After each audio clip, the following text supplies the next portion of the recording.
আসসালামু আলাইকুম ভাই ব্রাদার। আজকে আমি আপনাদের সাথে আমার আজকের গোল্ড ট্রেডিং এর রেজাল্ট শেয়ার করব। অনেকে বলে গোল্ড ট্রেডিং রিস্কি। হ্যাঁ, রিস্কি। যদি আপনি প্ল্যান ছাড়া ট্রেড করেন। প্রুফ দেখানো। এই দেখেন আমার অ্যাকাউন্ট। ডেট ৭ই অগস্ট ২০২৬। আমি এক্সএ এসডিতে ১২ লট বাই নিয়েছিলাম। ক্লোজ টাইম ১৮টা ২৯ মিনিট ৪৮ সেকেন্ড। ডিউরেশন মাত্র ২১ মিনিট ৫২ সেকেন্ড। পিএনএল $২,৩১৪.৯ উইন রেট ১০০%। কারণ আজকে শুধু একটা ট্রেডই নিয়েছি আর আমার ব্যালেন্স এখন $২,২,৩১৪.৯২।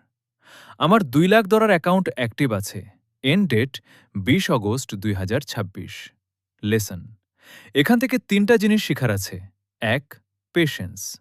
সারাদিন ১০টা ট্রেড না, একটা ভালো সেটআপের জন্য অপেক্ষা। ২.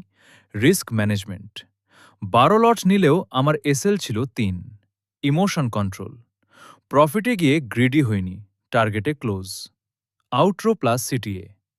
আপনারা যদি চান আমি আমার এন্ট্রি, এসএল, টিপি কিভাবে মার্ক করি সেটার লাইভ অ্যানালিসিস দেই, তাহলে কমেন্ট করেন। ভিডিও ভালো লাগলে লাইক আর সাবস্ক্রাইব করে পাশে থাকেন।